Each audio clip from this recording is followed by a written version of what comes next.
नमस्कार दोस्तों। तो आज के इस टॉपिक में आपका स्वागत है। आज का स्पेशल हिस्ट्री का टॉपिक है चंद्रगुप्त सेकंड के कोर्ट में 9 रत्न रहते थे, या हम कहें तो स्कॉलर रहते थे। और इन स्कॉलर से आए दिन, चाहे वो कंपटीशन एग्जाम हो, चाहे वो यूपीएससी हो, पीएससी हो, एसएससी हो, बैंकिंग हो, यहाँ से प्रश्न आते हैं। काफी महत्वपूर्ण टॉपिक है इंसेंट इंडिया का,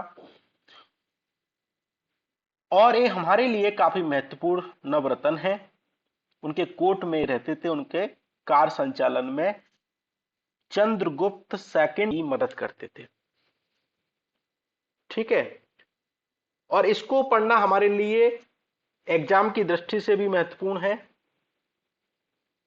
और हमारी जानकारी के लिए, हमारी संस्कृति के लिए भी जानना जरूरी है।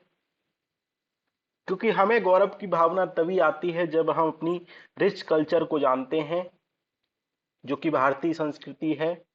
मेसोपोटामिया संस्कृति अभी तक उनका नामो निशान नहीं है, लेकिन हमारी संस्कृति आज भी जीवित है, क्योंकि हमारी संस्कृति रिच थी, हमारी संस्कृति में डाइवर्सिटी थी, हमारी संस्कृति में प्रकृति का गुण था। हमारी संस्कृति आज भी बदले हुए रूप में कुछ प्रमाणों में तो जस की तस हमको देखने को मिलती है। तो हमको इनको पढ़ने की आवश्यकता है, आपको इनको पढ़ना चाहिए, काफी महत्वपूर्ण चीज है। और एग्जाम की दृष्टि से तो है ही महत्वपूर्ण, लेकिन आपके जनरल तरीके से भी महत्वपूर्ण है। ठीक है, स्टार्ट करते हैं ना। एक नया प्रयास है कि इंग्लिश के साथ साथ हिंदी में भी हमने इसका ट्रांसलेशन करने का प्रयास किया है, ताकि हिंदी वाले जो बच्चे हैं, और अधिकांश जो ऑडियंस हमको देखने को मिली, हिंदी देखने को मिली, तो आप हिंदी में भी देख सकते हैं। अब आपको कोई समस्या इसमें नहीं होगी। ठीक है, इसमें आप अच्छे से देख सकते हैं। 9 रत्न की बात करें तो पहली आपको देखने को मिलेंगे कालिदास। इन्होंने अभिज्ञान शकुंतलम लिखी, मालवा अग्निमित्रम लिखी, और विक्रम उर्वशियम इन्होंने लिखी। एग्जाम में यहां से प्रश्न आ गया है, और आगे भी यहां से प्रश्न आ सकता है। और इनके अन्य 2 महाकाव्य हैं, उनमें से आप देख सकते हैं कुमार संभव, रघु संभव भी हैं। तो इस प्रकार से आप इनको देख सकते हैं। तो पहले आपको नाम याद रखना है, सबसे पहली बात, कि कौन कौन नवरत्न चंद्रगुप्त सेकंड के दरबार में रहते थे। तो पहले कौन हो गए? कालिदास। दूसरे, इनको अमर सिम्हा भी बोलते हैं, लेकिन कई किताबों में एग्जाम में आपको अमर सिंह के नाम से भी जाना जाएगा। इन्होंने अमर कोश को लिखा, और एक कोशकार के मतलब कि एक पोएट थे, एक संस्कृत के रूप में इन्होंने कोशकार के रूप में किया, लेक्सिकोग्राफर के रूप में इन्होंने काम किया। और दूसरे हमको अमर सिंह भी देखने को मिलते हैं। तीसरे काफी महत्वपूर्ण हैं बरामेहर। इन्होंने पंच सिद्धांत का लिखी, और जो कि मैथमेटिकल एस्ट्रोनॉमी पर आधारित थी, मतलब कि गणितीय खगोल विज्ञान पर आधारित एक ग्रंथ था। बृहत संहिता लिखी इन्होंने, इसमें क्लाउड के बारे में बात थी, एस्ट्रोलॉजी के बारे में बात थी, प्लेटनरी मूवमेंट के बारे में बात थी। कुल मिला के कहें बादल ज्योतिषी ग्रहों की चाल के बारे में, मूवमेंट के बारे में इसमें आपको बात देखने को मिलती है।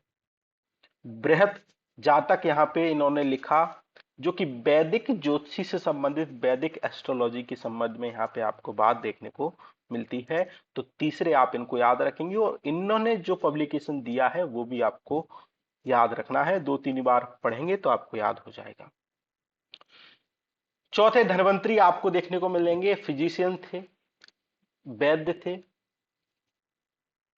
जो कि चंद्रगुप्त सेकंड के दरबार में रहते थे।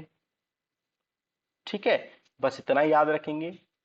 और पांचवें, घाटकार पारा आपको देखने को मिलेंगे, जो कि स्कल्पचर और आर्किटेक्चर के बारे में एक्सपर्ट थे, मतलब कि जो स्थापत्य कला, मूर्ति कला, जो भी मतलब कि भवन हैं, किले हैं, उनके बारे में ये विशेषज्ञ थे, एक्सपर्ट थे। राजा को इस बारे में क्या देते थे? सलाह देते थे।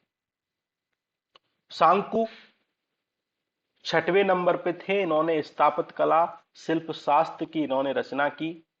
ये भी कहीं ना कहीं आर्किटेक्चर से जुड़े हुए थे, तो इस बात को आप याद रखेंगे। कहापनक, ये ज्योतिष शास्त्र आधारित इन्होंने रचनाएं की, एस्ट्रोलॉजी के बारे में इन्होंने लिखा, एस्ट्रोलॉजी के बारे में इन्होंने जनता और राजाओं को बताया। वर रुचि, ये प्राकृत प्रकाश, प्राकृत प्रकाश इन्होंने लिखा, इस बात को ध्यान रखेंगे, जो कि प्राकृत भाषा में इन्होंने ग्रामर लिखा, जो कि प्राकृत भाषा में क्या था, एक ग्रामर था। तो प्राकृत भाषा का ग्रामर आपसे पूछा जाएगा तो आप लिख देंगे वर रुचि कौन थे, प्राकृत भाषा के ग्रामर। बेताल भट्ट, इन्होंने मंत्र शास्त्र लिखा जो कि म्यूजिक पे आधारित था। तो आप इनको याद रखिएगा, यहां से प्रश्न बन सकता है। तो पहले हम यह एक बार और पढ़ें, कालिदास, अमर सिंह, ठीक है, बराह मेहर, धनवंतरी और गटकारपारा, शंकु, कहापनक, बररुचि, बेताल भट्ट। तो ये चंद्रगुप्त सेकंड के दरबार में रहते थे। आप इनको या तो यहीं से पढ़ सकते हैं या नोट्स आप बनाए तो और बेटर है। इसको आपको पढ़ने की आवश्यकता है, आपके एग्जाम में यहां से प्रश्न आते हैं, ठीक है। एग्जाम में प्रश्न आए या ना आए लेकिन आपको याद होना चाहिए। अगर आप इस नजरिए से पढ़ेंगे तो आप में जो एग्जाम में प्रश्न आएगा तो आप ऑटोमेटिकली वो करेक्ट हो जाएगा, ठीक है। तो चलिए स्टार्ट। आज के डिस्कशन में इतना ही था, आई होप आपको पसंद आया होगा। Thank you very